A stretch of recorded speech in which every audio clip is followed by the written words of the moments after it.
You think you're lazy? You've been calling yourself that for years now, haven't you? Lazy, unmotivated, weak.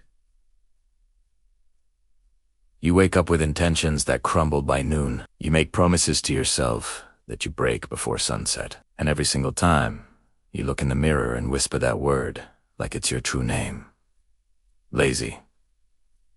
But what if I told you that you were lied to? What if I told you that laziness doesn't exist? Not the way you think it does. Not the way they taught you. Because you were never lazy.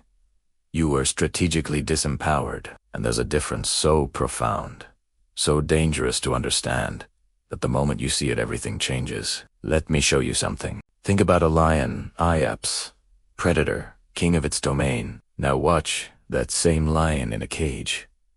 Watch it stop hunting. Watch it stop moving. Watch it lie there, day after day, staring at nothing. Is that lion lazy? Or is that lion responding exactly as any intelligent creature would when its environment has been stripped of purpose, of power, of possibility? You are that lion. And they built the cage so carefully you thought it was the world.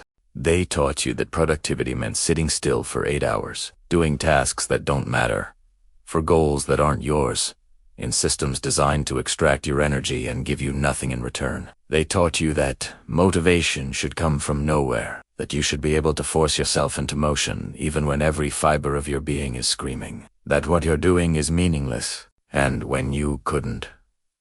When your body and mind refused to participate in your own exploitation, they gave you a word for it.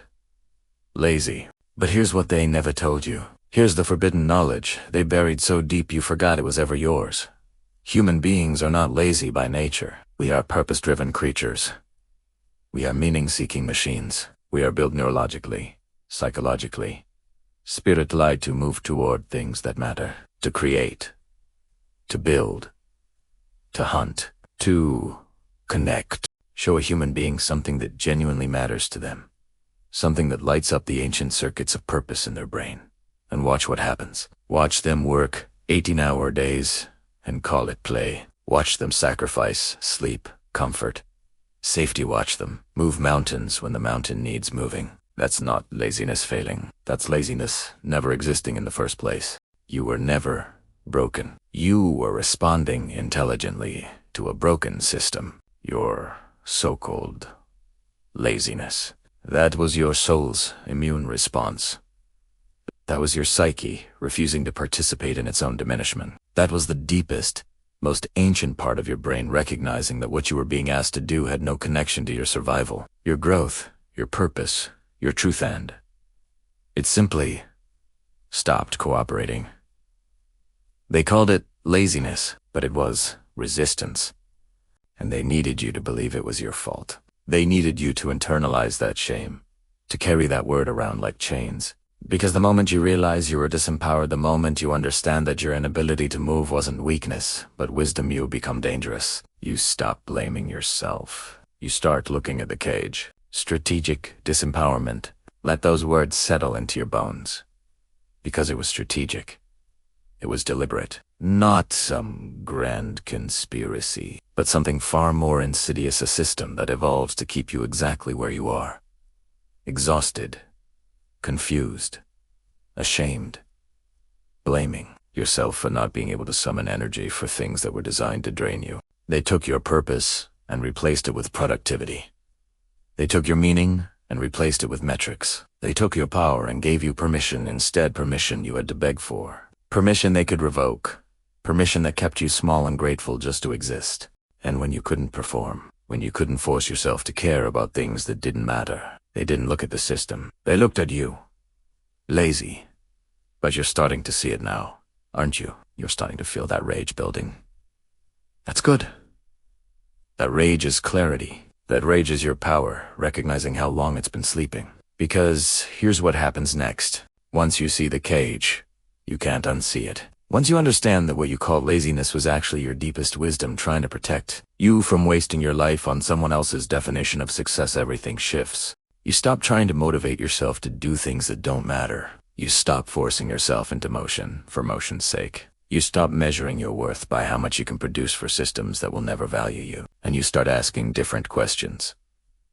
Not why am I so lazy, but what have I been taught to ignore? Not why can't I just do it, but why would I want to? Not what's wrong with me, but what's wrong with this? The predator doesn't ask permission to hunt. The predator doesn't need motivation. The predator waits, watches, and when the moment is right, when the purpose is clear, it moves with a speed and precision that makes the waiting look like wisdom, not weakness. You were never lazy.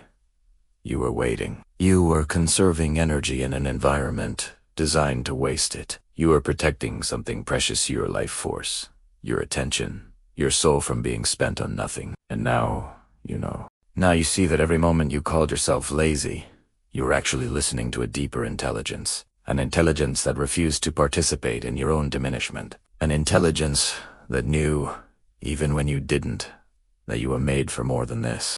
So stop carrying that word. Stop letting it define you. Stop believing the lie that there's something fundamentally broken in you that makes you unable to move. You're not broken. You're strategic. And now that you understand the game, now that you see how they disempowered you while making you believe it was your fault, you can reclaim what was always yours.